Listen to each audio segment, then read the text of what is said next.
Qu'est-ce que le besoin de sécurité? Comme son nom l'indique, c'est le fait de se sentir en sécurité, autant physiologiquement que physiquement et d'un point de vue financier. C'est-à-dire avoir un toit sur la tête, à manger sur la table et un travail, de l'argent qui se génère tous les mois et puis on se met bien.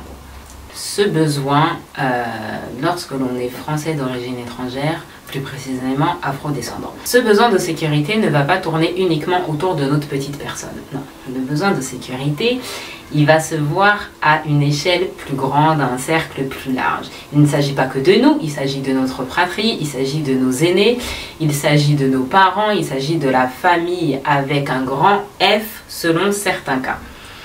Du coup, là, cette idée de se dire est-ce que j'ai à manger tous les soirs sur la table, c'est pas nous tout seuls dans notre studio, c'est que est-ce que mes petits frères et sœurs ont ce qu'il leur faut, est-ce qu'ils sont à l'abri pour leurs études, est-ce que mes parents ont ce qu'il faut dans le cas où ils ne sont plus indépendants, autant sur le terme de la santé que sur le terme financier, et la famille au pays, encore une fois, selon certains cas.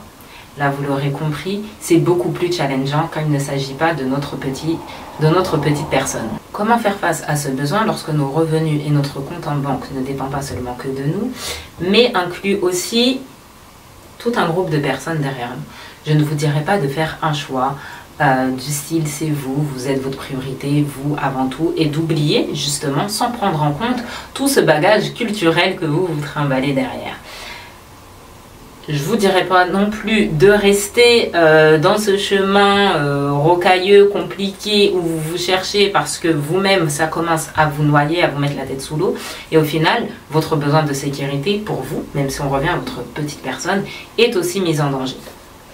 Ce que je vous inviterai à faire, c'est de poser les priorités, concrètement. Vous savez, dans mes accompagnements, j'aime beaucoup parler d'identité héritée et d'identité consciente. Il y a des choses que l'on hérite. Il y a des valeurs que l'on hérite.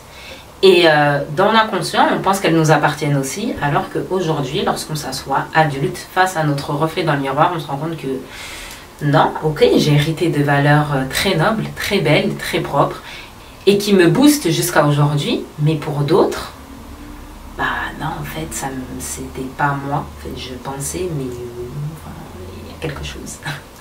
C'est sur ce point-là, en fait. Pour vous, qu'est-ce qui est vraiment important? Qu'est-ce qui vaut la peine? Qu'est-ce qui, jusqu'à aujourd'hui, becs et âmes, quoi qu'il arrive, vous vous battrez? Qu'est-ce qui vaut la peine aujourd'hui de vous poser, de vous lever tous les jours à 5 h du matin ou je ne sais pas? Qu'est-ce qui vous donne cette niaque? Qu'est-ce qui vaut la peine pour vous d'aller chercher l'argent? C'est sur ce point-là, en fait, où je vous invite sincèrement à vous poser en toute honnêteté face à vous.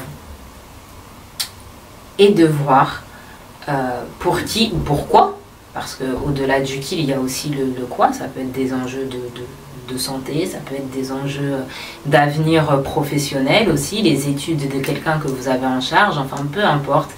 Mais quelles sont vos valeurs à vous? Quels sont les points sur lesquels vous ne tirerez jamais un trait? Dans cette vidéo, vous ne ferez pas des solutions pour générer encore plus d'argent. Je pense qu'il y a déjà tout ce qu'il faut pour qui cherche l'information. Et puis en soi, il n'y a pas de remède miracle. C'est-à-dire que matériellement parlant, physiquement parlant, là, dans le monde terrestre, vous faites tout ce qu'il faut. Vous avez un plan financier en béton, vous êtes sur votre tableau Excel chaque fin du mois. Il n'y a pas de miracle. Il y a aussi votre capacité à lâcher prise pour les personnes un peu plus spirituelles. Cette capacité à se dire, ok, moi je fais tout ce que j'ai à faire. Maintenant, je sais qu'il y a un être, je sais qu'il y a une puissance plus grande que moi qui gère. Moi je fais mon taf. Pour vous, du coup, dans ce besoin de sécurité, c'est savoir se poser. Peut-être qu'il y a des choses qui se doivent d'être gardées et peut-être qu'il y a aussi des responsabilités que vous vous ajoutez ou du moins que vous pouvez partager autour de vous. Vous savez, ici, le point de vue spirituel est très important parce qu'on va souvent se concentrer sur la matière, sur ce que l'on peut faire, toujours faire plus, se réveiller plus tôt, se coucher plus tard, l'entrepreneuriat, comment générer plus, etc. Et puis on oublie qu'il y a aussi un moment en fait pour souffler. On oublie que nous sommes que des êtres humains qui vivons une expérience ici, sur cette terre. Donc il faut la vivre, cette expérience, il faut être ancré, d'accord? Il n'y a pas de souci. Mais il y a aussi cette capacité à lâcher. Le lâcher prise, c'est savoir s'abandonner à cet être. Savoir laisser cet être gérer. C'est savoir laisser cette puissance prendre les choses en main. Vous savez, c'est aussi une question de conviction. Parce que on peut se dire que, ok, moi je lâche prise, je fais tout ce que j'ai à faire et je sais que quelqu'un gère, mais au fond vous êtes convaincu que tout dépend de vous. Il y a toujours des situations que l'on affronte où nous nous retrouvons complètement impuissants. On fait du mieux que l'on peut, d'accord, mais là clairement, rien ne peut m'aider. Je suis impuissant, je suis impuissante face à cette situation. Vous voyez ce moment où vous êtes dans l'attente, où vous ne pouvez rien faire, vous attendez une réponse, vous attendez une solution. Ça peut être, je ne sais pas, l'attente d'un examen par exemple. Vous avez fait votre examen, vous avez fait tout ce qu'il faut, mais le jury ne va délibérer que dans 2 semaines. Et vous attendez. Ce moment où vous sentez que, mais je ne suis qu'une créature dans ce monde. Je ne suis qu'un cheminant, qu'une cheminante parmi les autres cheminants. Et c'est ce moment-là en fait où vous vous sentez challengé dans votre capacité à patienter. C'est ce moment-là où vous vous sentez challengé en vous disant que, ok, en vrai jusqu'à maintenant j'ai toujours cru que j'avais tout le contrôle, que j'étais mon propre maître. Mais là je sais que non. Il faut que j'ai confiance en cette puissance. Il faut que j'ai confiance en ce lâcher prise. J'ai fait tout ce que j'ai à faire, ok. Mais même tout ce que j'ai fait, ce n'est pas suffisant. J'ai besoin de plus. C'est ce lâcher prise là dont je vous parle. C'est cette capacité à s'abandonner, à laisser gérer, qu'il est important d'avoir conscience dans ce besoin de sécurité. Ok, il y a tous ces conseils. Qu'est-ce que je peux déléguer? Qu'est-ce qui est prioritaire? Qui je prends en charge? Qui je ne prends pas en charge? Ok, je n'ai pas que ma petite personne, j'ai toute une famille qui compte sur moi, d'accord. Mais pour moi, en fait, ce lâcher prise, ce don, on va dire, spirituel, il est important parce qu'au final, quand vous voyez certains de nos parents qui ont tout quitté au pays pour venir en France, certains ont pris l'avion, certains ont pris leurs jambes, chacune a son histoire extraordinaire. Avait-il une garantie de ce qu'ils allaient trouver ici, qu'importe le métier qu'ils ont fait? On parle souvent d'enfants de femmes de ménage ou autres, mais il y a des parents qui, même ici, j'ai beaucoup de personnes dans mon entourage, leurs parents sont dans des métiers plus valorisés par la société. Donc qu'importe le storytelling que le parent a accompli une fois les pieds en France. Avait-il cette garantie-là? À la base, non. Il s'est dit, je vais là-bas, parce que là, je n'ai pas le choix. Et au bout d'un moment, il faut manger, il faut que j'aide, donc ma direction, elle est là-bas. Qu'est-ce que je vais trouver là-bas?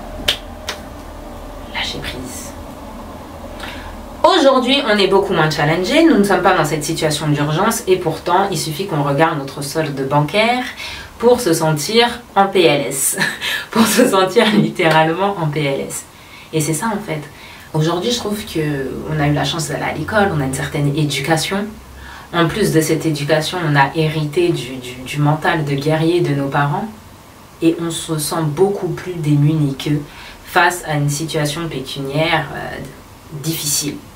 Comment ça se fait que certaines personnes qui, je mets des gros guillemets, possédaient 3 fois moins, et pourtant beaucoup plus de confiance en leur sécurité matérielle et en leur survie que nous? Là est la question à se poser, mais c'est surtout d'eux dont il faut s'inspirer. Aujourd'hui, on cherche beaucoup à innover, à chercher de nouvelles solutions, or que parfois, revenir à la source est la base. Nos parents n'avaient pas tous ces outils à leur disposition, et pourtant ils étaient dans des situations beaucoup plus gravissimes que nous, et ils s'en sont sortis. Pas facilement, pas sans séquelles, mais ils s'en sont sortis.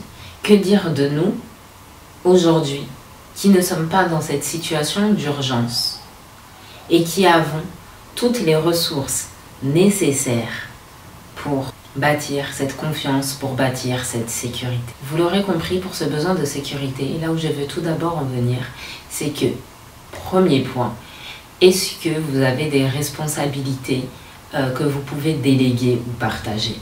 Deuxième point, à partir du moment où vous avez un plan financier en béton, bon, c'est pas ici que vous trouverez la solution pour générer plus d'argent.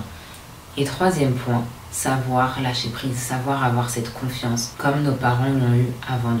Maintenant, si vous avez besoin de solutions plus personnalisées, de parler avec beaucoup plus d'intimité, n'hésitez pas à aller voir les liens dans la barre d'infos et de prendre si besoin votre rendez-vous pour un coaching.